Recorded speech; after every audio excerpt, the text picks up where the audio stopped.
now it's used as a term that means tired.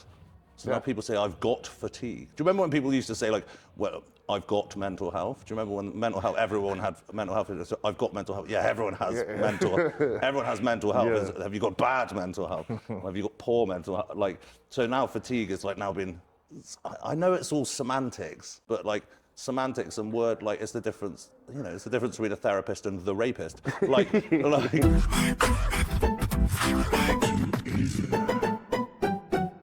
What I'm trying to do is just collect everyone I know with ADHD, just chat shit to them and put it on camera. Well, it's better than Tourette's, I guess. Yeah, man. How are we doing, Mr. Pale? I'm good. I thought I'd go with Mr. Pale because Mr. Big is a character of Sex and the City and Mr. Nasty sounds like a porn star. Oh, but I think maybe the middle ground is okay. Yeah? Yeah, like a mix of, I mean, I hate how you know that, and I know that from Sex and the City. Like, I was like, Mr. No, actually, yeah, no, I do know who that is from Sex and the City. Yeah. Forcibly, right? Like a girl was there when you watched that. I had no choice. I think most men find themselves in that situation with that horrific thing. And they're all like, oh, Carrie Bradshaw, she's so beautiful. I'm sorry, but she looks like a fop. She's absolutely horrendous. Yeah, it's crazy. Yeah, I think that's definitely like a subjective thing. I think if enough people say it, then people will start believing it. I get it, it's like girl power, isn't it? Like, they're like, oh yeah, like, you know, they want to be supportive, but I don't know, I'd rather dry hump a fucking cheese grater, personally.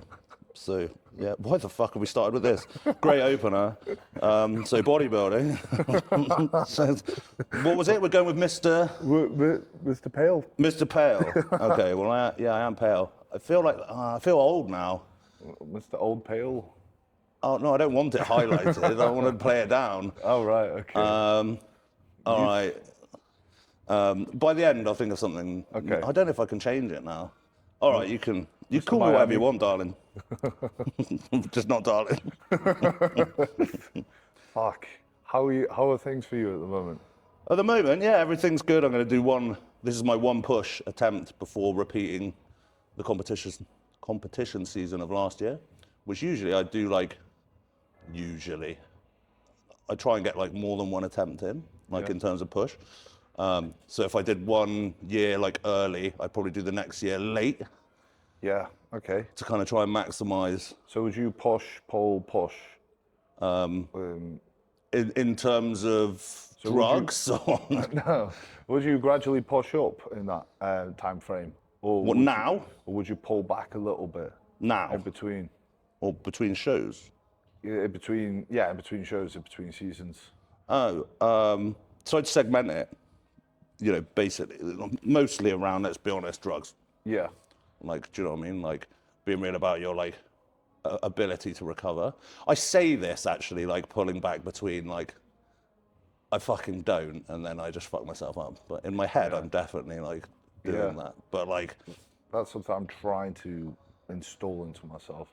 It's easier to tell people, but to tell yourself, it's like, yeah, but I think I'm good now, I'm good to go. And then you go back and you're not. The only way I could quantify, apart from obviously not having a spotter, so like if you're training alone, for me that you have pulled back because you're not getting the assisted. Maybe you can do some, you know, single arm work or whatever. You could like spot yourself a bit, or you could do like a partial. I'm partial to a partial, you know. I'm still a believer of like trying to max out the most out of the smallest amount of volume. Like that's like still my belief that that's the best way to do it, rather than having to make up for intensity with extra volume. But not having a spotter is obviously going to take that away. But the only way I could quantify pulling back is that there's a point in every set where you kind of just go, fuck it. Yeah. Do you know what I mean? Not saying the reps like turn to shit or whatever, but like there's a time where it's like caution to the wind sort of thing. Like these are the fucking ones. And okay, it's maybe like 1 or 2 of like, you know, and then so the only way I could quantify it was maybe trying to not do that, like that bit just before I go fucking die. Yeah. Try and not do that. Yeah. Because everyone has cues, right? You know, you train someone, everyone has cues. Oh, move your scapula in this way, and some people get it, and some people they don't. It doesn't communicate with them. Everyone's cues are different, and my cue was like, just don't say die. Yeah. That was how I pulled back. So like between shows, after a show, I'd probably like stay on for a bit, not very long, and try and just regain some like strength and it's, to be fair, it's usually something that I end up thinking like was fairly pointless. But I know people that will stay on for like 2 months or whatever. I mean, lots of people don't come off ever. Yeah. And I say off, you know, TRT, like actual TRT, like blood work related TRT, which I missed by 1 nanomole this time, so I have fucked it up. So I am probably going to die based on just that. That's true. But yeah, and then I just see how many blocks I can get. So if I had like an 18-month thing, I just see, like, well, can I get 2 blocks? How long are the blocks? And then you're like, is it better to do 3 8-week blocks or 2 16-week blocks or like? No, yeah, that makes sense. And then try and like, you know, like you're doing a show and you think, well, I'm competing next year. That sounds like ages away, right? Yeah. But you're doing a 4-month prep or whatever, like then you've got time before that where you need to like probably do some TRT and like, you know, sort your health phase or whatever people call it. So that's like 6 months, and then like, well, you need to do a push. Like the year's gone. Yeah, that's one thing to sort of. It's very tricky, isn't it? Because obviously you need drugs for the prep, you need drugs for the off season. It's like you also need to have health, and you've got to sort of think ahead. And a lot of the time, you can get to a point where you're just carried away. Like if you're not having a show in mind, you're like, cool. Oh, I might compete, but I've been on fucking drugs for like 20 weeks. It's like, shit, I can't because I need to do this and do that. And Yeah. I mean, and I think that's why people like, you know, and let's be honest, like pros like are bridging. They're not doing, not all, but a lot. Like, yeah, I've heard of like 100 milligrams a day, like bridging. Like it's pretty, like not standard, and like the genetic elite. Like I doubt Samson's doing that. No, like Samson comes off, doesn't he? He's. I heard that for his size, he runs an incredible low amount. I don't know how true that is, but I can imagine that's relative to other pros, because you know what is a high amount and what is a low amount. Because the disparity of what people think is high and low now is fucking insane. yeah, it is. It fucking is, man. Like everyone's like high as like JP. Like you remember like JP like was obviously like the self-experiment. Yeah. Was kind of like a big trajectory in like him being who he is, was that he would like do these insane things, not like Boston Lloyd level like suicide, like, but dangerous. And he wasn't saying like do it, but and now everyone's like, well, that's high, and then everything else is not high, and it's like yeah. So when everyone's like, oh, I'm not doing a lot, even your average gym goer is like, well, what are you doing? And they talk in mils, so they have no idea what they're actually doing anyway. And like health obviously is important, but there's a certain amount of being really good at something or wanting to be a champion where you are going to put some of that on the back burner. Yeah, it's making that assessment, isn't it? It's like what's necessary, what's unnecessary, how much you wanted to put in, how long you wanted to wait. You know, obviously, if you're classic in comparison to going into open, the same person, you're able to run less. You've got to run more if you're going into an open. So it's hard to distinguish like what is going to be a lot to take. But I think a lot of people will also not earn the right to take a decent amount. So they will look at a pro and go, I mean, fucking hell, a lot of people will just assume what they're on. They'll go, he doesn't really take what he's saying he's taking, double it, I'm going to have that. You know, that's what a fucking pro takes. You know, that's what people are fucking doing, man. Like, yeah, and you know, and I get it. And like I've said this before, I would have done more, but it made me feel shit. Yeah. And when I felt that shit, then my training took a hit, and then what am I doing? Aiding the recovery of shit. It didn't make any sense. But you know, I see on Instagram people going, you know, when I first started out, like I was only doing this to be a physique, and I was like, that was my prep, like as a super. Like I don't understand. Yeah. Like so, like I don't know, maybe the gear's shit, and I could have, like that's another one, isn't it? You know, it's a fucking nightmare. 2025 is a nightmare. Like.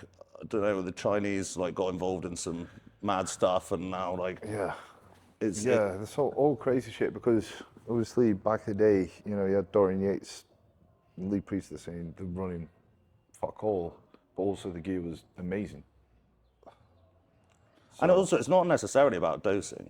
Like, it is about dosing, but you have to actually have the other things in check for absorption. Do you know what I mean? It can't just like sit there, and if it, you know, and also if what you're putting in has enough toxins in and your body rejects it, then you're also in trouble as well, like abscess potentially, or do you know, it does matter. So you can even have lab test results that come back, oh, these are absolutely bang on, but you're going to, you know, they're going to Sainsbury's and buying grapeseed oil or something, like, you know, that does happen. That is a thing. Yeah.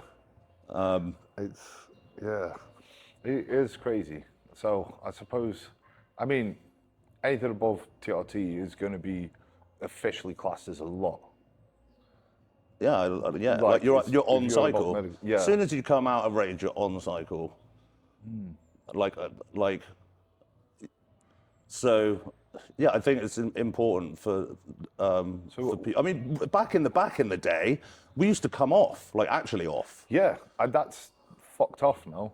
Yeah, that's not a thing. And I get how that makes sense, because actually if you look at the timeline for running HCG and Clomid and everything and trying to like actually get everything back in line, like that's a 6-month process. Yeah, it's like what you were saying earlier when you're trying to plan a prep. And this is where I look at, you know, the guys like, obviously in the 90s, they're still decent size.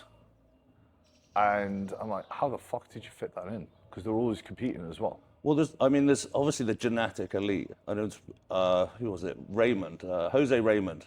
Yeah. I don't know what happened at the beginning. His trajectory was quite fast, but he was like in the later years, he was only on cycle on prep.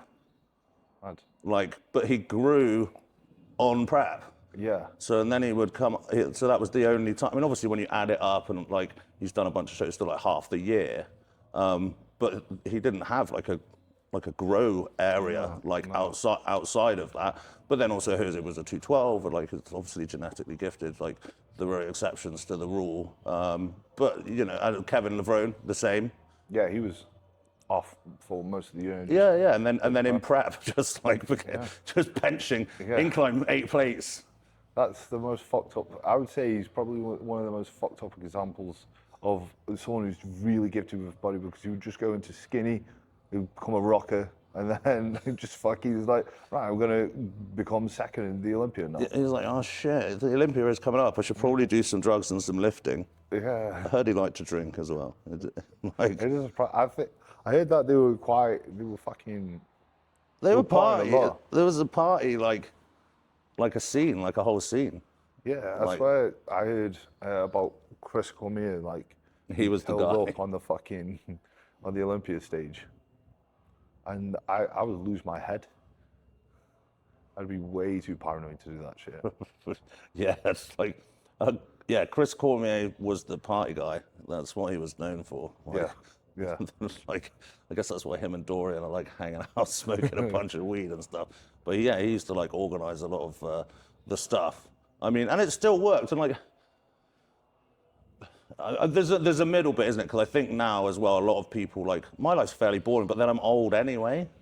Like, I think there is like, people do lock themselves in a box, like a little bit more than they like need to. You can still like go out with your friends. Say even if I'm on prep and my friends are all going out to someone's birthday or whatever, and I'm lucky enough I've got friends that I've had like for 35 years or whatever, and they're going out to eat. I will still go. I just won't eat, or I'll eat before, or like, you know. And if it's off season, like, I don't know, you have to make an effort for like social like occasions, but I think you should. I think these guys were out like actually partying like every weekend. Exactly, I'm not saying do that, but like. But yeah, I think if you box yourself in too serious, you get to a point where it actually takes away from you progressing. I don't think you'll get much more out of it anyway. Because I remember Bonac giving the example of he used to box himself in, and then when he just started going wherever he wanted on prep and just chilling out a bit more, then he actually made a shit ton of progress. I think we all get to that point where we sort of try to go, right, how do we get better at this process, and how do we refine ourselves to the point where we sort of box ourselves in and we go, oh, that's a bit overkill, and then we can just chill out, like what do I keep and what do I is a bit OTT. Yeah. I mean, as well now, lots of people that are coaches, like higher level amateur and like lower level pro, like they can't earn money like through sponsorships and stuff. They have the thing where they can coach. It's like a lot of freedom. Whereas like before that, unless you were a pro, you had a full-time job. Yeah. Like you don't need to lie on your sofa to recover like 24 hours a day between your sessions. You can like go and lots of people were like doing that. I was a teacher for 10 years. Although it wasn't physically demanding, obviously having tutor groups and being like emotionally responsible for like 40 kids and obviously all the lesson plan, like from a recovery standpoint, emotional and mental like fatigue feed from the same as the physical, and like so. But yeah, people they're doing like coaching and stuff, and like the fatigue management is important, but I think it's just thrown around too much. I feel like it's thrown around by people who are small, who just. I think in the beginning, when you're small, you're fresh, your ability to output enough to fuck yourself up, it's quite hard to do. Because you haven't got anything to recover. Yeah. If you haven't got any muscle to recover, like if someone who's 8 stone trains, say they're both the same body fat or whatever, someone's 8 stone trains, someone who's 20 stone trains, the person who's 20 stone needs more recovery. They both trained legs, but one of them doesn't have any leg musculature. Like, it's so much later when you need to think about like, about it, and it becomes a real thing. But I think if you start off with that get out clause before you've mentally trained yourself enough to go for that extra rep, do the things that hurt, deal with the lactic acid, like if you've got that like, oh, I don't wanna like get fatigued when you start, how are you gonna build the mental resilience like Exactly. later? Because bodybuilding is hard. Like people are trying to find the path of the least resistance nowadays, I find, and I think bodybuilding is not changing in regards to what it requires. It's very fucking hard. That's not changing, that's not going anywhere. It's still going to be very fucking hard. But you've got people who are just weaker because they're like, oh, I want to eat fucking ice cream all the way through prep, creamies and shit, and take Retta and fucking, just have it the easiest time possible. And they're like, okay, cool. How do I just do the bare minimum and just fucking recover as much as possible?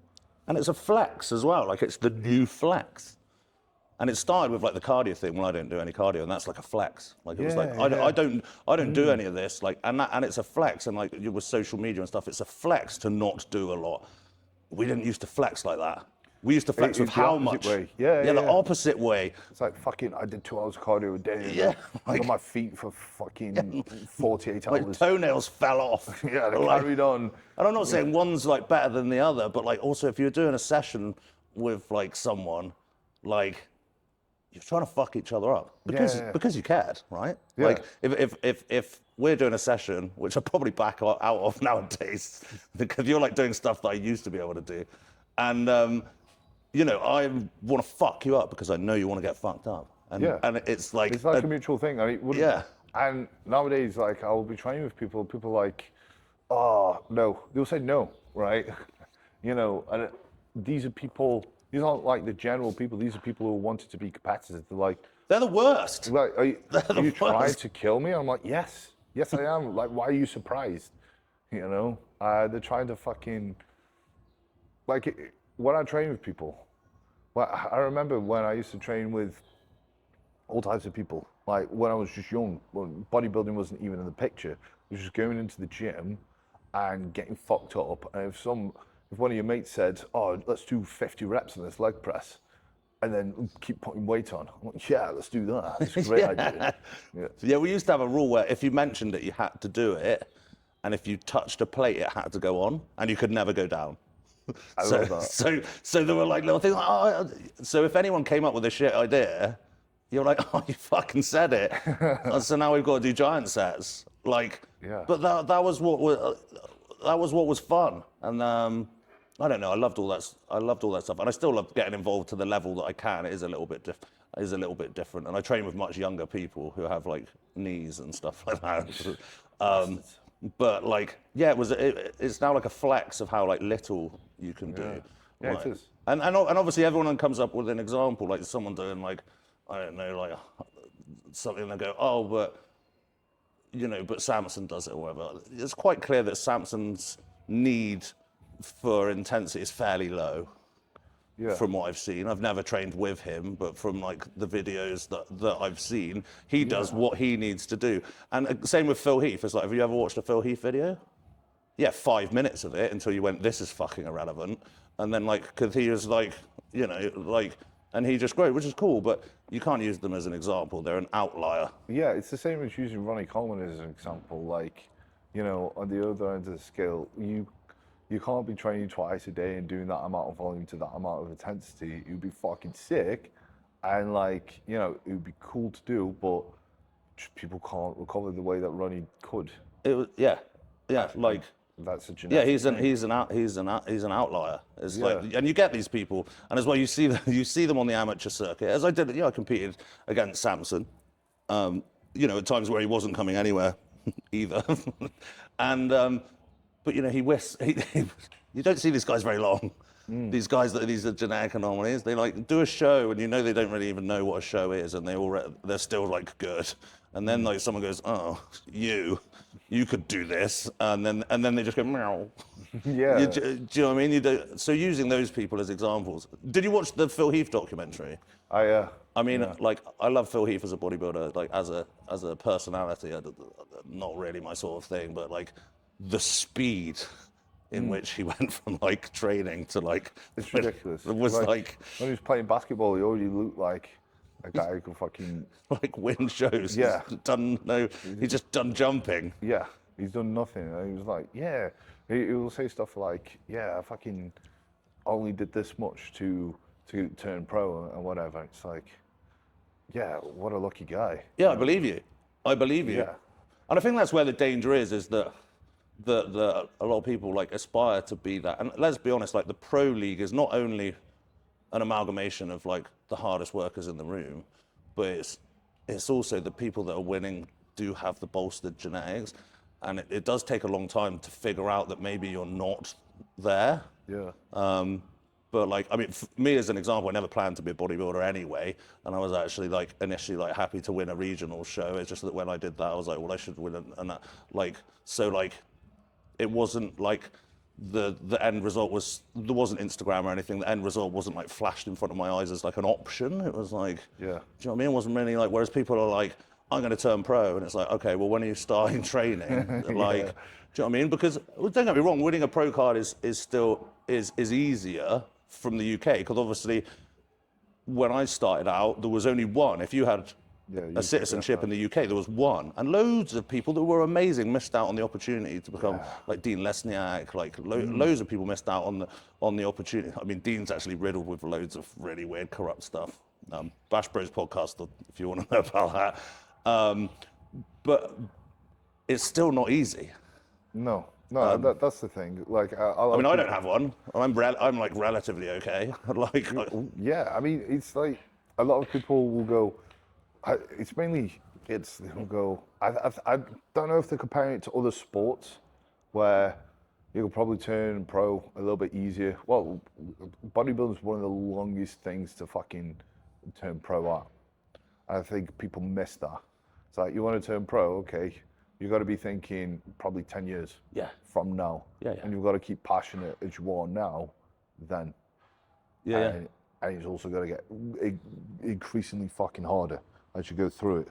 And it'll take you 10 years to even realise that you're not the elite, really.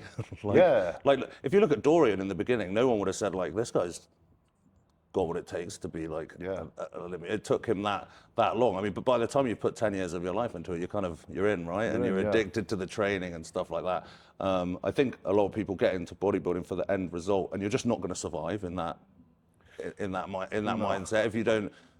Like the average gym goer who is a girl, she goes to the gym, she wants to make herself look good or whatever, and then she gets a boyfriend, and then she just stops because she was actually just wanted to look good, and now she feels good because she's in like that kind of. If you're going through just like, I want to I want to do a show because it like looks fancy. On Instagram, the shows look fancy, right? Like, Yeah. they look fancy. Yeah, But ultimately, you're just lying on a plastic bag, aren't you? Really? Like Yeah. that's like what you're doing in reality. Yeah. Like that's not enough, is it? No, it can't be enough to like for a one-off. Yeah, cool, but to be good at it, you've got to do that, and then do an off-season, and then do a prep, and each time it's getting harder because you'll be getting bigger, you'll be getting leaner, and you're training harder, and that's the way it should be. And the only way to do it is if you're fucking passionate. And that's why I like bodybuilding, because if you're not, you can't be an imposter in bodybuilding. It will just beat the shit out of you. Hey guys, I want to tell you about the brand new Progressive State community group on School. This is a one-stop shop to give you all the ammunition to be an excellent bodybuilder. You'll find a community with like-minded individuals, live Q&As, ever-growing education for the beginner all the way to the advanced, and much more. To check it out, click the link below, or you can type in school.com/progressive-state-5229. Well, here's the other thing that makes bodybuilding quite unique is that there's a certain level of skill in the training, but like compared with like I don't know ice hockey, the skill level's low. Like let's be honest. Yeah. Like in MMA, which is probably harder because you're getting kicked in the face. Like, but like say like I fucked my diet up like for a couple of weeks, like I can still rely on like doing some grappling or like getting a hit. Like whereas you're bodybuilding, it's like what do you look like? Yeah. You know what I mean? And every meal and every training session all amalgamates to, there's no, you're posing, can get you a couple of extra %, but ultimately there's no superstar factor of like, Johnny Wilkinson, I'm really good at kicking the ball, or like, do you remember Johnny Wilkinson's season where rugby became just kicking the ball? That was annoying. But like, do you know what I mean? Bodybuilding's like, it's an amalgamation, and it's something that only other bodybuilders, the way that I describe it, because also it's men in pants, right? Yeah. Yeah, like weird, yeah?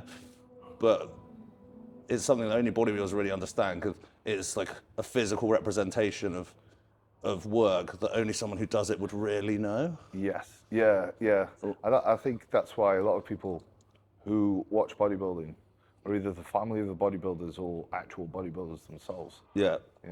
Because it's like, I mean, do you remember looking at bodybuilding before you were a bodybuilder? No. I remember looking at it and not having the eye for bodybuilding, and it's like, okay, that looks the same. I remember first getting into bodybuilding and trying to pull up Phil Heath from one year, because he was Mr. Olympia then. I was like, right, this is what bodybuilders do. They look at shit like this, and you can see things. I'm like, what's the difference between these years? I can't see a difference. What the fuck? Yeah.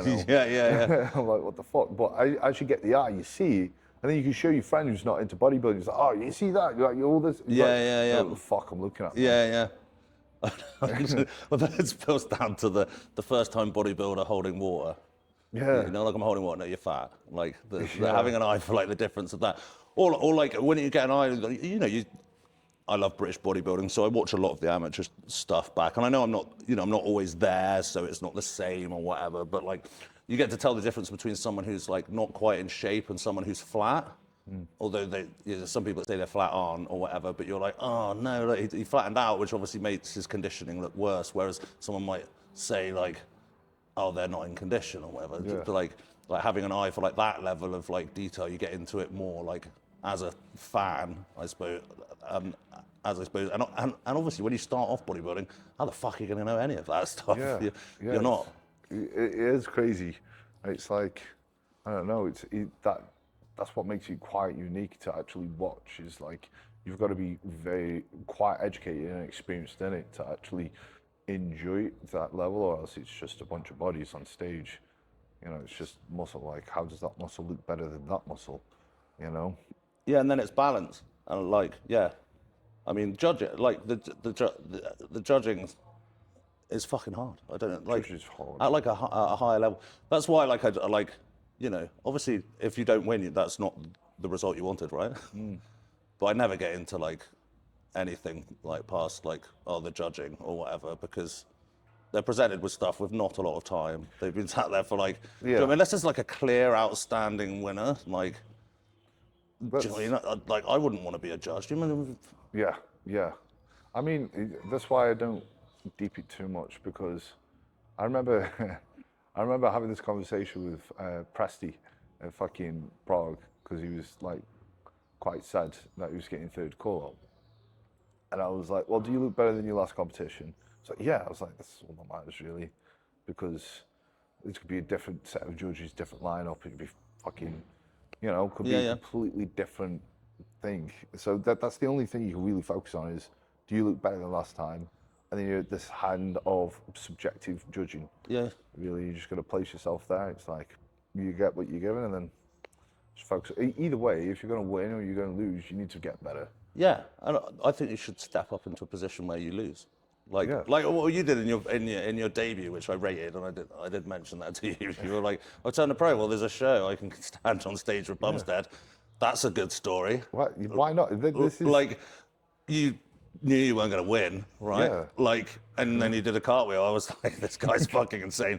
But I was like, I rate that because I think of bodybuilding, like as a whole, like unless you're Mr. Olympia, you've lost, right? It's not like. Yeah. So, you know, I could turn up at regional and win. Have I won? Yeah. Or have I just stolen the regional from someone else? Like, well, actually, no, I lost my last regional. But do you know what I mean? I could do like a different federation, or like, do you know what I mean? Yeah. Like, and some people do like go and like trophy hunt and think it's like a win, whereas I think you should like try and step to the point you lose and then just stay there until you don't. Like, don't get there, lose, and then back up. I think about it as a like bodybuilding, like as a whole. Obviously, someone can be competitive nowadays anywhere, and so when you first start out, PCA have like first timers show. Great, I've heard they're really well run. I've heard that obviously it's a nicer atmosphere because everyone's in the same boat, right?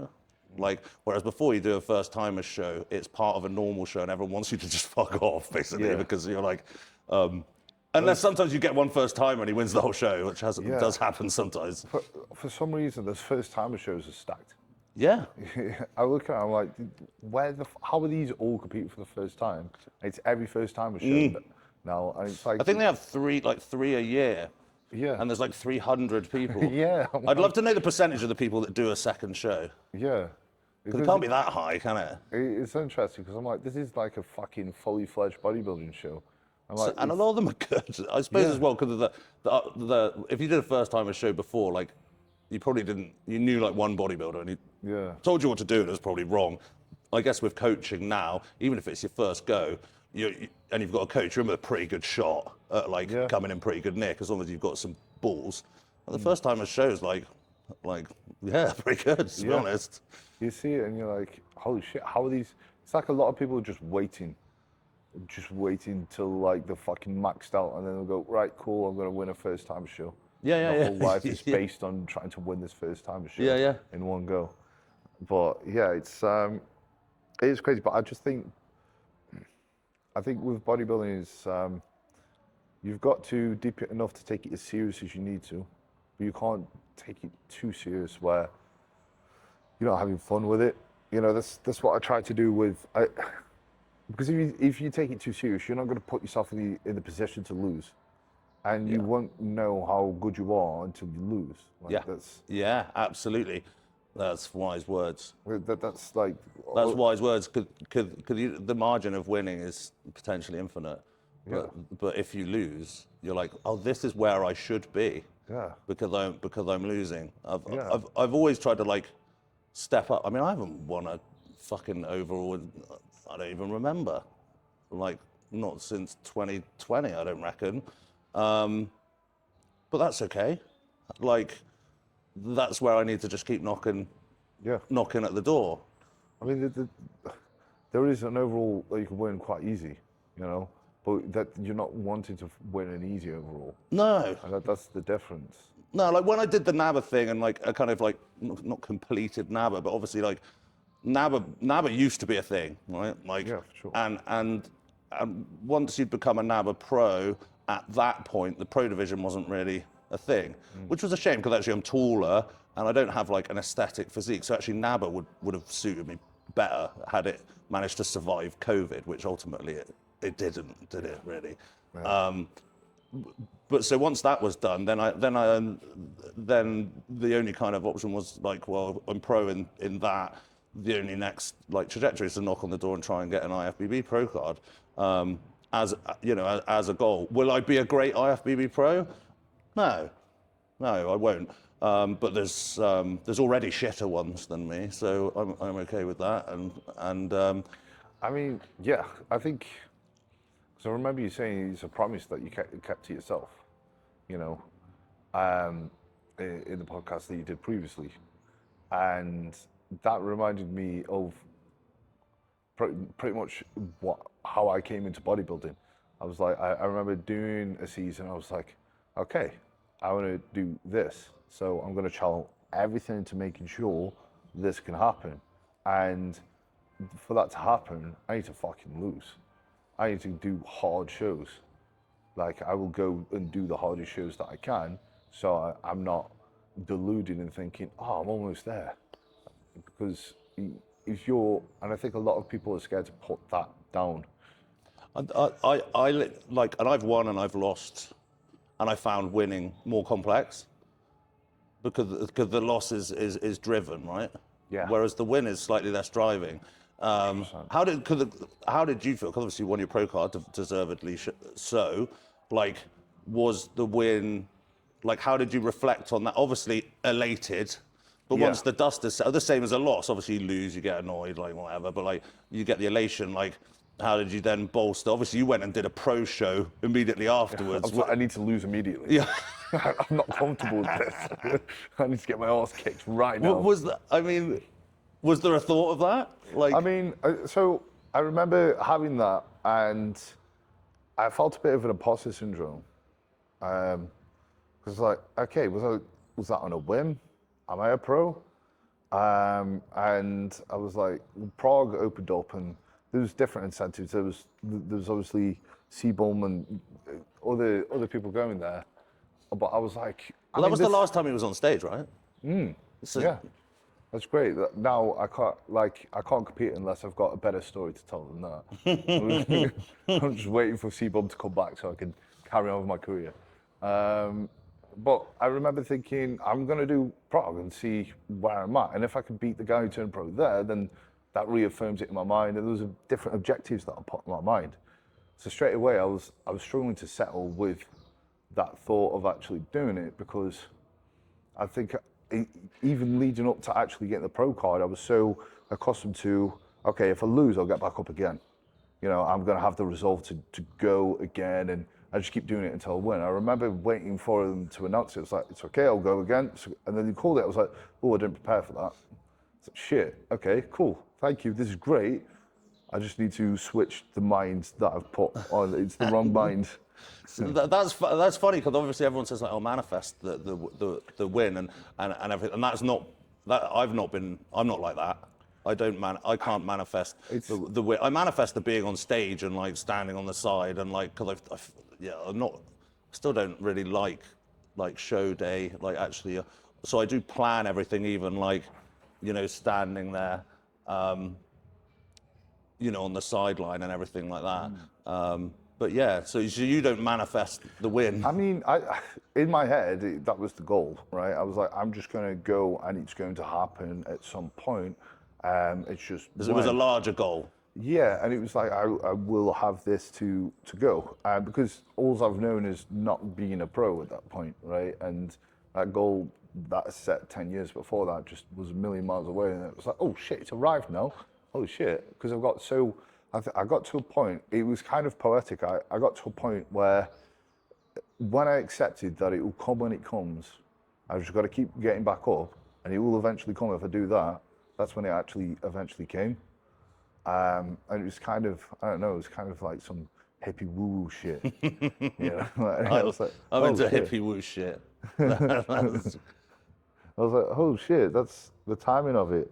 Because I think obviously if I had got it, I don't know, a good few years earlier, I would have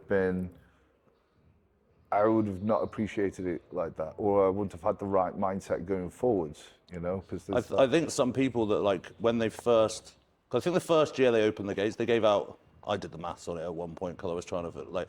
I think they awarded like 250 additional pro cards to the normal setup, which obviously at 250 a month, like, you know, you do the maths on that, like a lot of money. You know, when obviously it is a business, as Weeder said back in the day to Lavrone. You're all good enough to win, but I'm running a business here. I've totally forgotten where I was fucking going with that. The amount of pro cards I handed out. No, that wasn't it. We covered that. Bollocks. What did you say? Happy woo-woo shit. Hippie woo shit. Oh no, I've totally fucking zoned out. I think it was the squirrel over there. That's ADHD, man. That is that. It got me. I knew there's a reason we normally do this in a room. Do you reckon a lot of bodybuilders have ADHD? I don't know. I think a lot of good bodybuilders are there to not change how they look, but to change how they feel, which is obviously which is basically the description of an addict, is an outside entity to change how you feel inside, which ultimately doesn't work because feeling well comes from inside, so you can't actually do it. It's deemed to be, you know, better than crack, I guess. You know, I mean, you can do it more without your teeth falling out, so I suppose there's that. But yeah, most people who train seriously, like, are trying to push something out. I find great bodybuilders are fucked in the head. There's something there, but I found like they've got some sense of neurodivergence there.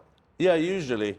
I mean, I don't know whether it's like trauma or anger or whatever, or restlessness or anything. Like I never really did anything physical until I played ice hockey when I was a kid and like skateboarded and that sort of stuff. But in terms of like school, I was banned from all activities because I was like segregated. And so I had a huge like spans of not having a physical outlet. And yeah, it was a huge thing to be able to like. It was a release. Oh, I don't have to carry that around all day because I've pushed it into this thing. There are some people that literally just want to look a certain way, and you hear some people's stories, and they're like, I looked at Arnold Schwarzenegger and I thought, I really want to look like that, and they trained to just look like that. But most people like went to the gym because someone suggested it or whatever, and I've told the story of how I got into it. But yeah, it was a suggestion that I probably wouldn't have taken up under a different circumstance. That's and then how I got into it. Yeah, and then once they like started, I was like, oh, I actually feel better, like not just for that, but for like the day. Like, and then actually I'm being 41. It actually generally makes me feel shit for the rest of the day. Or being heavier. I remember being like over 300 and stuff. I'm definitely feeling shit all the time. So there's a crossover period. Yeah, it's like, but this still makes you feel good, I think. Yeah. We've been doing it so long at that point, it's like you don't really know. You're like, oh, it would be weird not to. I mean, habit-forming aspirations where you don't think about it. You like wake up and you're like, I'm cooking rice. Well, you know when you're on prep and you're like, I used a cross trainer because my knees are fucked, and I'm like, how the fuck did I get here? Like, I like to do my cardio like the first thing, like in the morning. And I say this to everyone. Obviously, like we used to think like cardio first, that you burn more fat, like and stuff like that. Like, you know, that's bollocks, really. Like, but it's a place where like nothing's gonna come and ruin that. Do you know what I mean? Like if you leave it till there's always an excuse. You must have it with clients like that try and do cardio later in the day. Oh, it's like, oh, my cat did a fart and the noise was so weird that I couldn't do cardio. Like, do you know what I mean? Whereas like if you get up and do it first thing in the morning, usually people aren't up yet. Like your phone hasn't started going. There's something magical about that shit. I think, you know, just the thought of it makes me feel like I'm losing more fat. You know, it's like even the placebo there, but like it's just. It feels different. You get it out the way. Again, that sets the tone for the rest of the day. You feel fucking good, productive. You're like, yeah, I fucking smashed the cardio I fucking hate, so I can do anything. Yeah, well, and also, I mean, I do this even if I'm not doing cardio. Like, I will not look at my phone or like anything like that for the first part. It's like just me and my thoughts to like align.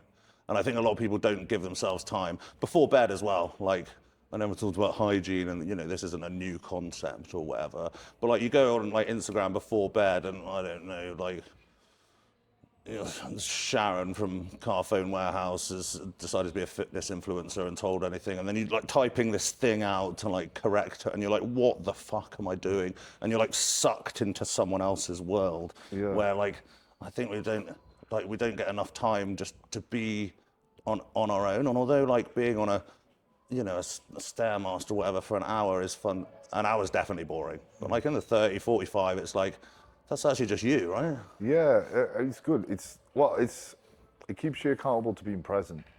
Yeah. And that does a lot. And I think, I mean, social media itself is like, just gives ADHD for free to people. You know, it's The attention span, even in just like, obviously I saw the birth of social media and stuff, and like even just within social media, the clip lengths are like, now people like get a clip and they like speed up the voice because people can't even be bothered to listen to someone say a whole sentence. real times to it. Like A it's 30-second clip. and people don't realize that like we're devolving. Yeah. Now like training videos, like people don't do training videos. People don't watch them. Like I used to love watching like a full training video. I might not watch it in one go because I'd watch leg day. I mean, obviously Blood and Guts I watched infinite times or whatever. Like, oh, it's back day, I'll watch Blood and Guts back like segment, you know, or whatever. But people, they're not doing that. No. Like, and I don't know. Obviously, I'm old, so I get like, you know, the music nowadays has too many hi-hats. I get that I'm like there, like where I don't get it. Like I don't know what's cool.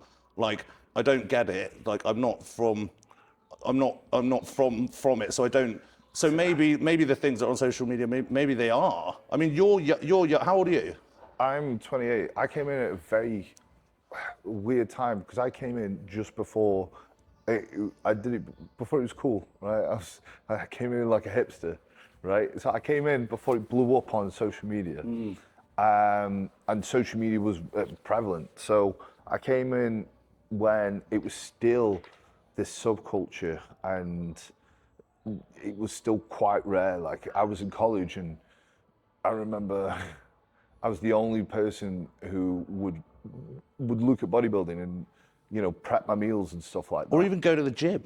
Well, right? Yeah, and you know, the teachers thought I was autistic because I was like fucking trying to prepare everything and being on it, and like I need to leave this class now because I need a meal and shit. You turn it in class. I remember fucking going into the toilets and someone going in the stall next to me, and I'm having this plain chicken and rice and then Just taking unleashing a shit. I was like, oh, I can't even make heaving noises because they'll know. They'll know. Oh no, I'm not shitting. Yeah, I mean that's where the tuna shake came in. That's when I did. That's funny because you went to college and you were doing that as a student, whereas I taught at college and was doing that as a lecturer. I came in it and I saw both sides. Like I was in that more hardcore entry to things. I was able to just get into it through the love of it, and there was no thought of, oh, this will make a really good fucking picture on Instagram. You know, oh, how many likes could I get on this fucking video or this shit?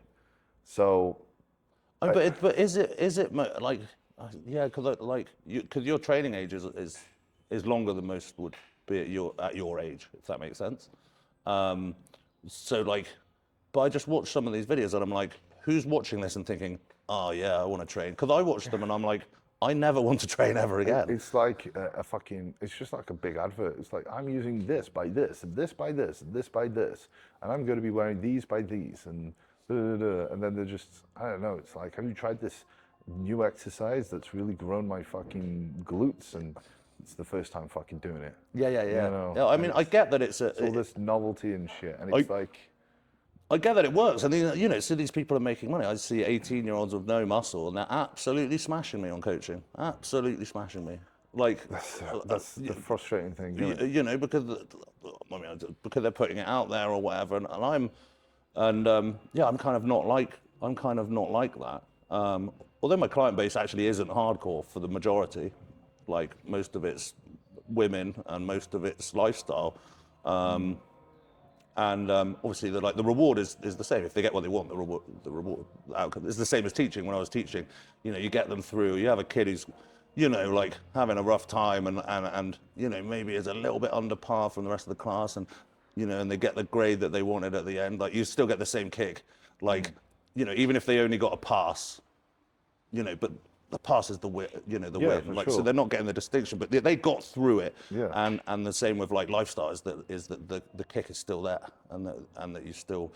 Yeah, and it is, but I think, I mean, what are the key differences from when you were starting out in bodybuilding, or like, I would say, because you've been doing it for like 20 years, right? Yeah, I first picked up the weight in my bedroom exactly 20 years ago.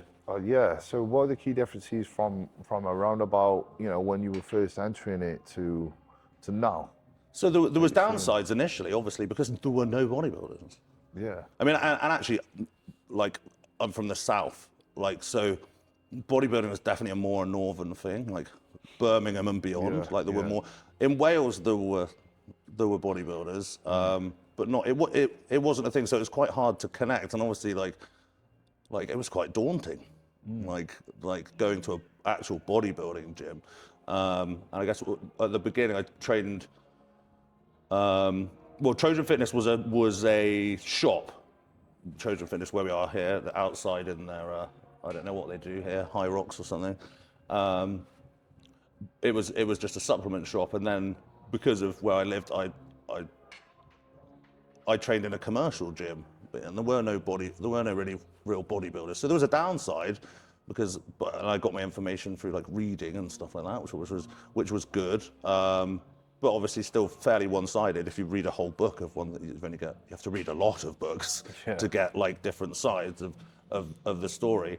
But the first time like going to LA gym was like quite daunting, because like lots of people are very big, and that area is predominantly black, so most of them are like, who's this fucking white guy? And then obviously once we realised that no one fucking cares because we're all there to train, then yeah. I went to LA gym recently. You went to LA gym? Yeah. It's fucking sick, isn't it? Yeah, it's very old school. Yeah, I remember Alfie, because Alfie bought it off he's the guy who owns Chosen Few. And he bought the business off Lisa. It was LA stands for Lisa and Andy, not something about America. Oh shit. Yeah. And Andy was murdered actually, but anyway, Lisa kept it for and then I remember Alfie like ringing me and being like, you know, you're like, well, at that point I was an old school.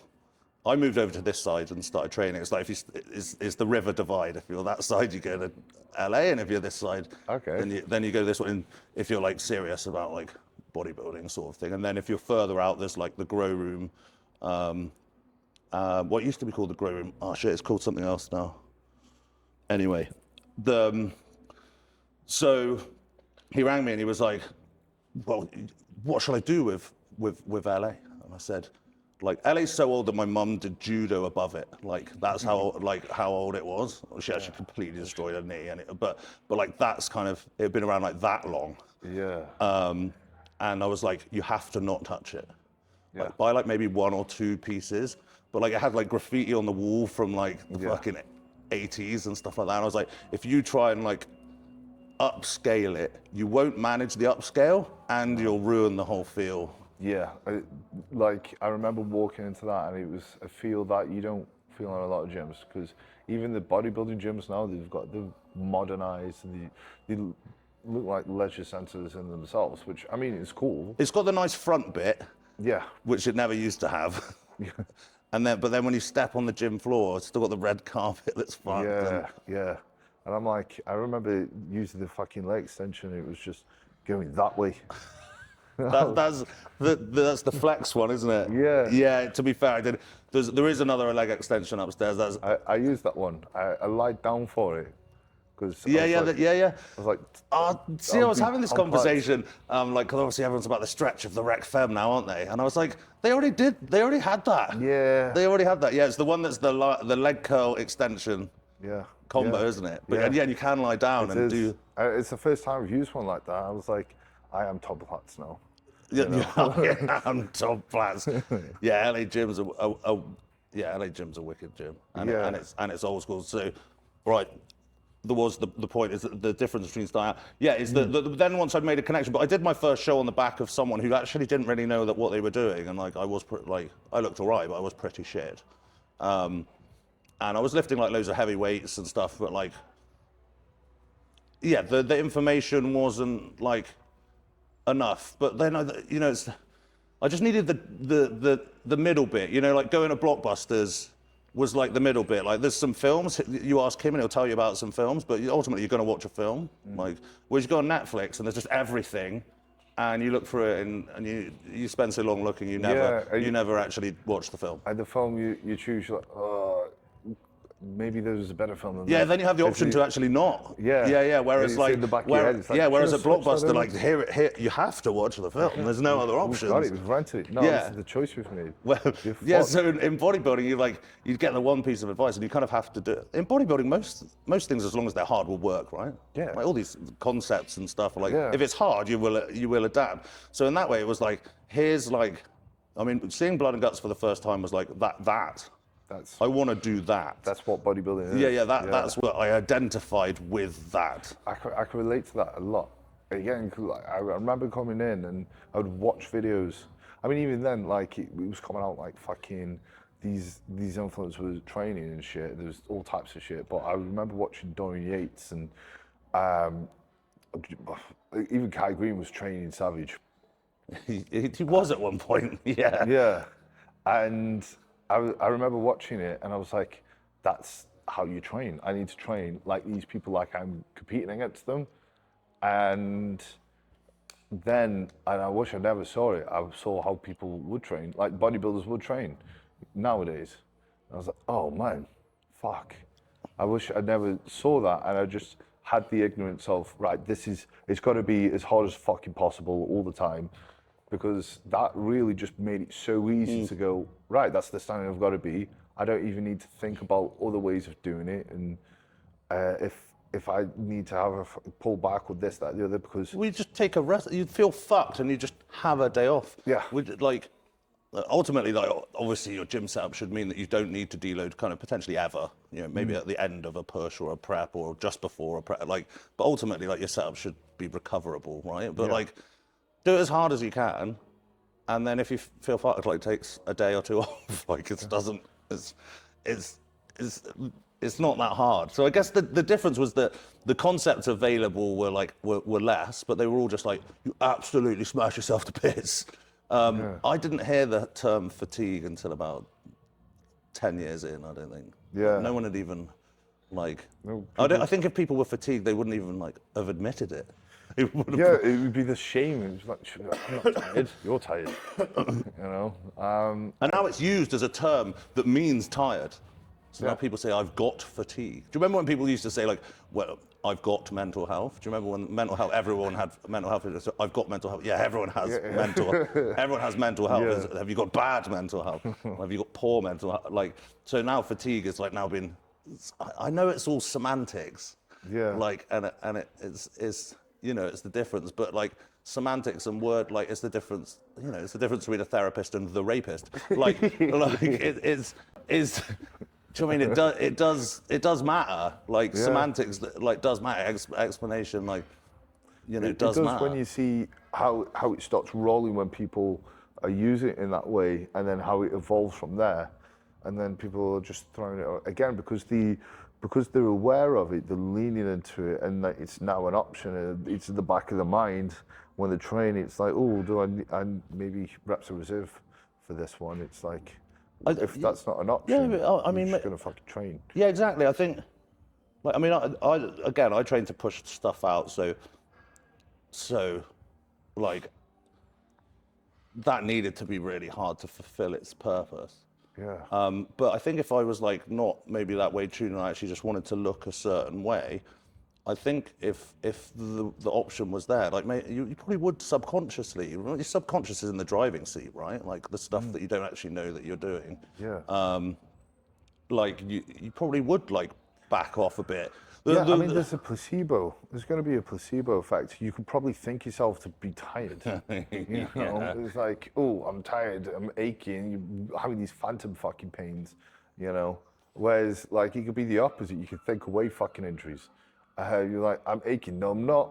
And, you know, you would actually wake up the next day. You're like, I shouldn't have ignored that. You know? I do remember, like, up until like a little bit older than you. Yeah, I'd get like an injury and think like, oh, that was really bad, and then like 2 days later, I'd be like, oh no, actually no, it's all right. Whereas now I'm like, oh, that wasn't too bad. And I'm like, oh fucking hell, a month later, I'm still like harboring it. One thing I do say to people, and that's advice for anyone watching, is, you know, if you are going to consider fatigue, never consider fatigue within the session. Yes. Like Yeah. if you're worried about fatigue and accumulating fatigue, like you have to make that decision before you enter the gym. Because if you give yourself Yes. a get out clause great advice. during your session, I've had this conversation with someone. I'm like, oh, you're doing that? He's like, oh, I'm going to stop because I don't want to get fatigued. And I was like, you can't trust yourself to make that decision you do the session as hard as you can, and then if afterwards it looks like you didn't recover and because fatigue is cumulative, then you plan into the next week for the possibility that it was too much. Yeah. But never make the decision of putting like with it. Because, again, there's been times where I'm like, again, before I was conscious of fatigue and that side of things, I'm tired, I've got to go in and train, do everything I can. And then you go, fucking hell, I actually didn't do too bad. But whereas if you go in there, you're like, I am under recovered, I'm going in, you're going to train like a bitch. Yeah. And that's a slippery thing, really. Yeah. You've got a plan. There's, you know, again with like check-ins, like there's a reason that a check-in is only once a week. Yeah.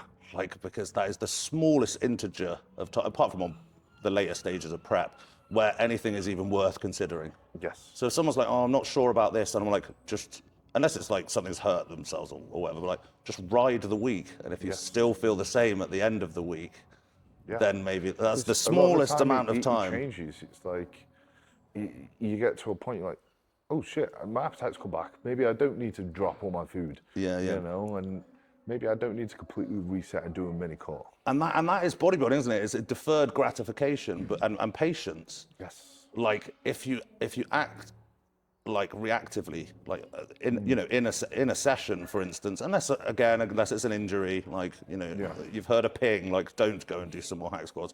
But like is being reactive. Oh, I need to cut. I need to think. Oh, I'm feeling fat. I need to fit, and not putting enough time into one thing. You will get fucking nowhere.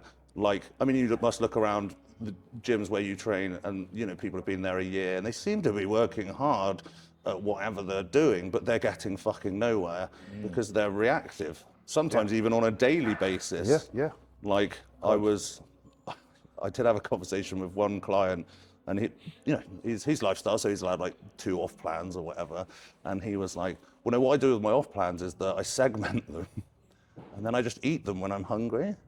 And I was like, so this off plan, which I hadn't put a calorie cap on at this point because it didn't seem like, sometimes I do, as a rough for people who are like, they can't get past the eat as much as you can instead of as much as you want. So he'd been taking his 2 plans and segmenting them into like 6. So this unimagined portion of what a cheat meal might be, Right. he ate like a quarter of it when he felt hungry. And I was like, that is the exact reactivity that will get you fucking nowhere. Yeah, instead of having 6 large pizzas in one go, separate it across the week. Exactly. How big was the cheat? How big was the cheat? Yeah, and that being reactive is the death of most success in anything, really. It is. I find, this is why having a coach is very helpful, because I find it is the balance of, you want to be some part reactive. Obviously, in the check-in, you're reacting to the feedback that's given to you, but not overly reactive where you like shit the bed. And you're like, okay, maybe the weight actually changes with an additional week. Right? It's being able to interpret that. It's being both preemptive and reactive, but trying to blend that in and trying to make that decision yourself. There's always going to be that element of an emotional decision. Yeah, and having a coach, just that person who, I am emotionally involved in my clients, of course I am, but I'm not as emotionally involved as them, as being them. No, because you're not feeling, And you're not going to be feeling their emotions of, oh, I feel hungry, oh, I feel tired, oh, I'm pissed off, so I'm going to eat loads of shit. You know, you just eat the diet, like, you can see it more objectively, go, yeah, no, you are being a bitch.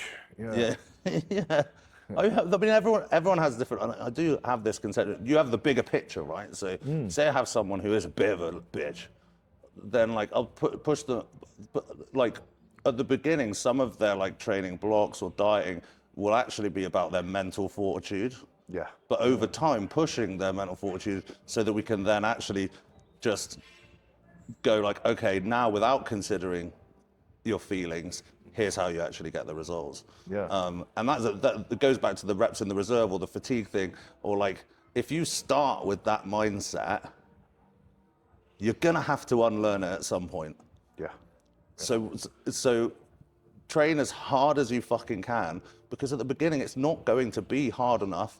Because do you remember the first time you pressed a set of dumbbells? Oh yeah, you're like all types of shit. You're not going to be able to train. You're not going to be able to train as hard as you can and try and train your mind, because otherwise, even if you're a genetic freak, you're going to have to learn how to do it. Yeah. Like later, and trying to unlearn something is a lot harder than trying to learn something. Yeah. And so that's why I say to anyone starting out, like, don't listen to any of this bollocks. Train as hard as you can, because it's perception. Yeah. Train as hard as you can, as much as you can. Yeah. Like, try to fuck yourself up. Like, set that as a challenge. Try to fuck yourself up. Try to feel what redlining feels like.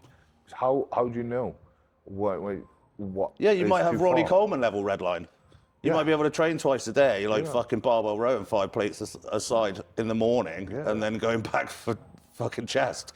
Like you might have that. The thing is about bodybuilding and fatigue is that also, like, we do have people that are doing, do you know what I mean? We have like submariner welders that are like working underwater for like in 18-hour shifts. Like there's a lots of like much more demanding stuff. Humans have done amazing things, you know, without considering fatigue, fought world wars and stuff like that. Like, I'm not saying that it's comparable. I'm just saying that, like, doing some training and getting fatigued, it does happen, but it's just not that easy. It's not that easy. It shouldn't be that again, easy. like it shouldn't be that easy just in general, but especially if you're just starting out, it's you can't. Like, I would encourage people to end up at the bottom of a hack squat, you know, so they know where that line of failure is, and know where, like, how train until your sessions start going backwards. Yeah, you even might- just to find out. You might never think, happen. oh, I've actually lasted longer than I felt like it would be the case. It's Yeah, well, what you said train as hard as you can, train as much as you can, and train as often as you can. yeah. Like, and figure out what you can. The only time when I actually hit fatigue is when I got a plan off Jordan Peters many years ago, and I got actively worse every week, like for about 6 weeks. Not because the plan was wrong, because it was wrong, but also I was bringing high intensity mentality to the plan. Yeah. Which wasn't the setup, you know, hitting legs like 2.5 times a week or whatever. Like, I gave it enough time, but I actively like got worse. So I was like, okay, that is where that is, or whatever. And then finding out where my thing, I can't train a lot. I can't, and I have tried it, but I'd much rather go and drill myself into the ground and find out than worry that I haven't done enough. I'd much rather go over than under, because then I've learned a lesson, right? Exactly. Then you can pull back. You go, oh shit, okay, I can pull back here. Does that feel better? Yeah, I'm actually progressing now. Cool. Whereas before you could be just going, yeah, I'm making a bit of progress each session, but it could be so much more left on the table.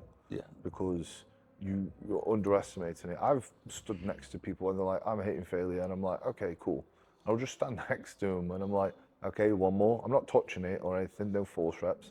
I'm getting like 10, 15 more reps.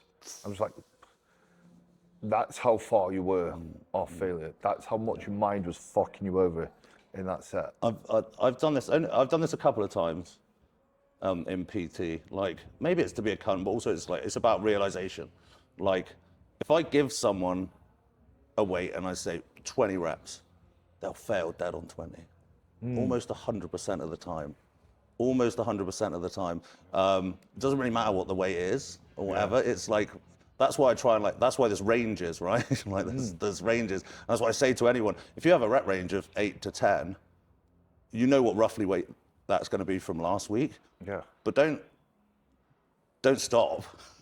Like if today's the day you get 14, you just up the weight like next time. Yeah. But yeah, if you give someone, generally a person, a number, and that's why it's quite hard because people like the goals.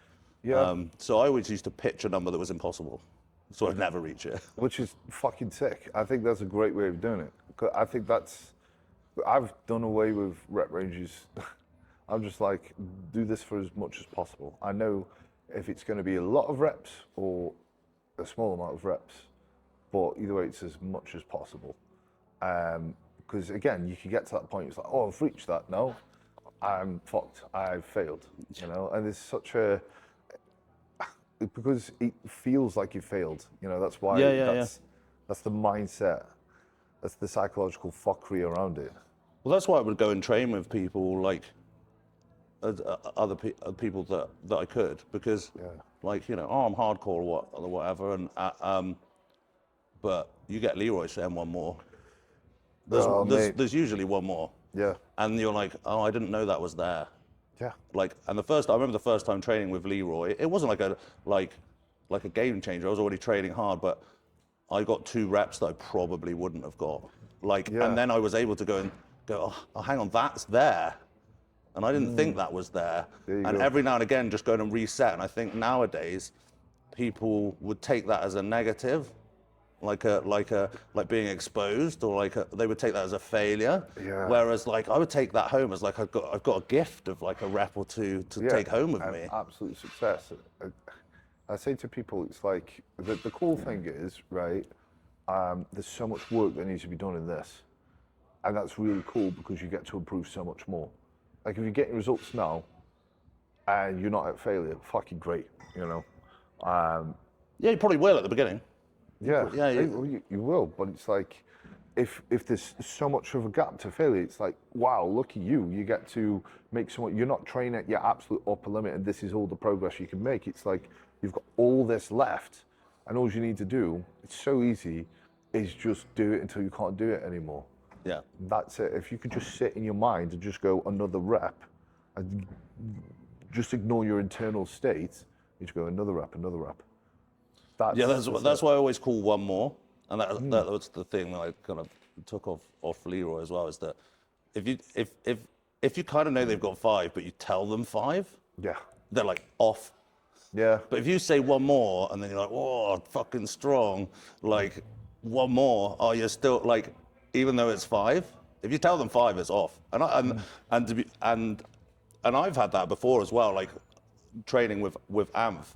And he's hit me a 5 more, which I was never going to get. But if he called one more, and I probably could have got 3. But as soon as he called 5, I knew that definitely wasn't, and I felt like defeated, and like already. And so I probably got 2 instead of 3.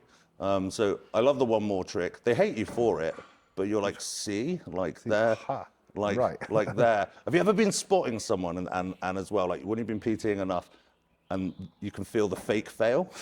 Yes. The fake fail? Yeah, oh man. What's the fake fail? It's so funny when people send a clip to me and they're like, you can see them go, oh. There we go. Just get this last one out the way. Or they're just like, they go, oh, they try, then they just re-rack it very easily. I'm like, what the fuck, man? Are you not aware? Or the other thing, say they're doing like a pull down and then they just remove the negative. And I'm like, if you can pull it down, you can just owe yourself one more, apart from damaging the machines. just do like a 6-second like negative. If you think that's definitely the last time you can pull it, Yeah. I mean, I'd still rather pull and only get halfway to make sure. Yeah. And I do that when I train on my own. Absolutely. I'd still rather shoot for it and fail than leave one. And maybe I'll do a static hold because that's still stimulus. Again, I'm still from like any way that I can go. I'm still a beyond the failure guy. Yeah. Like, and I do believe in it. But in that comes low volume. And I've experimented. You know, everyone's these guys are dinosaurs. I've tried all of the other ways. I've tried training more, and when I quit teaching, the stress was alleviated, and I tried to train more again because I thought, well, that bit's gone, but it still wasn't enough for an extra day, so I reverted. When I came to AMP first, I was training 5 days, like everyone trained 5 days, right? Like at the beginning. Yeah. And AMP was like, you're going to train 4 days, and I was like, and it felt like I wasn't training. It was always hard because I had 3 days off, so I wasn't engaged in bodybuilding for a bit too long, so it felt like it was like drifting. And that's what's quite hard about not training very often is that you're not involved. You're out of it, and then you come into it. It's easier to be in the mindset when you're just constantly in it. Yeah, it is kind of easier, and like you know, and you can train things multiple times a week if you're not going 100, and maybe training things twice a week, you know, in proximity to failure, and you know, you do leg extension on a Monday and a Thursday, and you do 2 reps, you know, from absolute failure, like on both of them. Like maybe it's the same as doing it in one, but wouldn't you just do it in one? Like for me to go and train legs, I train them on Sunday. For me to do it twice, I'd have to do them tomorrow. There's no fucking way. Yeah. There's no way. And I have tried it, and all that happened is I got actually fundamentally weaker, like all the time. And I just, some people can train more, some people can't. But again, it's down to how much, like, there's failure, there's mental failure, there's actual failure, there's like, you cannot fucking fail a possible more. And that looks different, you know. I remember, so what I did this past year is I changed to a 1 on 1 off split. Yeah. And it just was like, right, what I'm gonna do is just have all my volume as low as fucking possible. Like 1 set, at the most 2 sets per exercise. And then if I feel good, I will then increase it. And then I noticed I just filled up my recovery capacity in those sets. I was just able to fucking do more, put more output, and I was like, fuck, I am doing nothing here. I'm doing barely anything. On paper, but like, I'm giving everything to it. Like, my leg days would be fucking, it would, again, look shit on paper, but I would be going in, I'm like, I am absolutely fucked up. I don't know how I'm doing less, and it's just then just expanding and filling up the You think it's like I think it's the psychological aspect. Because I used to have this. I mean, some people would be like, "Well, you only do 1 set," and I was like, "I reckon that my warm ups are your actual like session." Yeah. And also, you've got the only downside to doing this, and actually, I made incredible gains training 3 days a week, training everything every 10 days. I did active rest days, doing abs and calves, which did nothing. I've still got no calves. And I made probably the best progress I've ever done doing that. But the mental fucking, you got 1 shot every 10 days at like doing like it's fucking like the anxiety around like nailing it, like it's something that I couldn't do now because I can't guarantee on having a great set, like through like niggles and stuff like that. Like the anxiety around, I still get anxiety around leg day. Like, aside from it just being leg day and it being hard, about like, are my knees gonna make it? Like, do you know what I mean? Like, obviously there has to be a certain amount of like, maybe this is the day something snaps. Like, you can't think like that. But sometimes if my knees are like at 8, it's gonna be distracting me enough for me to not go to true failure. Like psychologically, it's gonna ruin the signaling. Like, so, but if when I could do it, and really, like, you know, I do a bunch of warm-ups and stuff like that, and then I'd be like, right, one fucking go.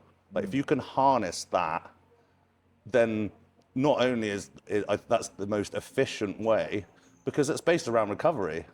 The way you fuck yourself up, like central nervous system way, is volume. Yeah. Like do loads and loads of volume. That's how you'll fuck yourself up. So everything's high intensity is about, oh, you can't recover from it. It's actually recovery based. Yeah. That's pretty much its primary focus. Yeah. Is recovery. It keeps you accountable, like you say, because you've got to make sure that set's nailed, because you can't go, oh, that was shit, so I'll just make up for it in the following set. It's like, no, you're done until next week. I used to, when I first started doing it as well, if I had a set and I was like, I thought it was more, I used to make myself not have another go at it. Yeah. So then I'd have to think about it all fucking week. Yeah. And like sit on it. So like self-punishment of like making sure I didn't like fucking miss. So like I used to set up things to like make sure like, for me in training and like and everything, like there was that span between like, I don't know, 2018, like kind of like, I guess like mid-30s and stuff, where like training was like, I was training very, very little, but like super mental. That was like so fun, but so mentally demanding. Yeah. But those were the best results that I got. I've got no way of knowing if I'd have started doing that earlier, whether I would have done the same. That you can't. It's hard, isn't it? You can't make observations of things, because it's like every prep you've done. Are they being the same? No, they're always different. They're always different. There's always some different shit. God, I remember the fucking one prep, like being so used to just being able to diet all the way through.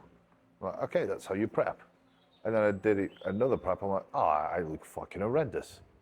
I pulled out of that prep, did a 20K challenge. I was like, I'm not stupidly fat. Let's just do this show for a bit of fun. It was my first ever overall win. After so I lose everything, all the shows, and then I go do a 20K challenge, and then that's my first ever overall win. Like, that's never worked in the past before. I'm like, what the fuck? Yeah. It's And bodybuilding, your own bodybuilding constantly evolves. As you say, you're working around stuff right now. Yeah. Like, what would you say the biggest changes are from, say, bodybuilding 5-10 years ago to now? For me, it's mostly lower body stuff. So like 2 years ago, I tore my adductor, my hamstring, and moved my hernia mesh and stuff like that. And that, for me, who's got like my legs are probably they are my weaker area. I think nowadays they're not standout weak, but they're definitely not my strength. So having a lower body injury was like horrifically morally defeating, because I was like, well, there's no point in me really putting loads into my upper body to like make it bigger. I mean, it'll make it look worse anyway. So it took like a long time to do that. And I did a show, which I shouldn't have done, and my glutes didn't exist, and like blah, blah, blah. I've spoken about this before, so I won't bore other people that have seen that. And then last year's show was to kind of check that I could get it back, which I kind of did. I think I looked the best I ever have, like not by a country mile, but like enough to carry on doing it. Yeah. And I was still in the mix, so like, the main thing is around lower body training. I mean, with everything, I don't lift as much. I'm not doing 100 kilo dumbbell presses. I'm not doing there's a lot more machine work, and my volume has gone up to compensate for certain things. I will still do drop sets. But yeah, it's the leg training that's the problem. I can still give it some on back.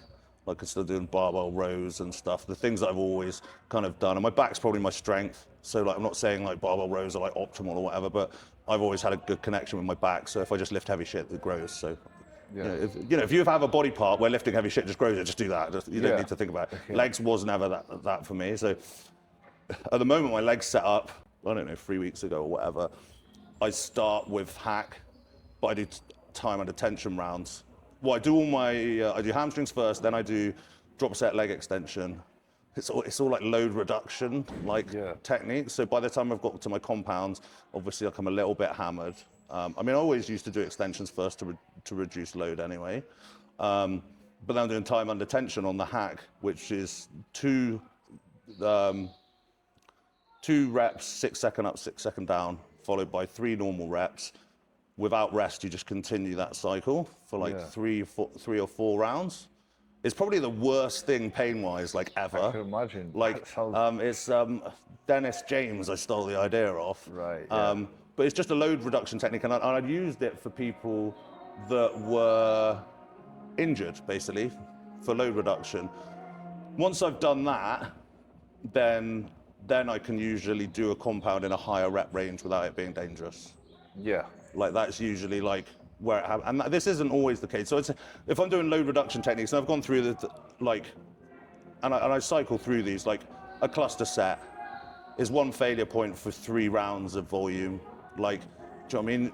Yeah. But I have to make it hard. And at the moment, the set has to be set up in a certain way that my failure point, like, is going round the bushes to get there, which is fucking annoying. What I really want to do is slam a load of weight on the bar and fail. But that, I can do it, but then the next session's fucked. Yeah, that's it. But I suppose that happens to a lot of bodybuilders, you know. To pretty much, I think that's the natural evolution of bodybuilding, to be honest. There's the example of like Dorian, who's able to do that all the way through, but then again, he did retire like when he was. Yeah, I think he only probably put down like 10 years total, really. Yeah. So, whenever I've spoken to certain bodybuilders who've used to train a certain way, they get to a point where they start probably applying a little bit more volume or some more techniques. I mean, if you look at Holland said, he's starting to do that a bit more now. It's no longer these straight sets of like, but I think also it's not only the wear and tear, but it's the strengths there as well. Yeah. The strengths there, and you've got to still try to not fuck yourself up, but still progress past that point. You've got to find a way of progressive overload. Yeah, yeah. And if you're already a strong motherfucker, and your joints are saying, fuck off, then it's... Yeah, I mean, it's like, obviously heavy is relative, so the weight I'm using is still heavy. Yeah. But for me, obviously, it's not. The time on tension is the most extreme version I would use for load reduction, so I don't always do it, but currently, the knee situation's saying for this.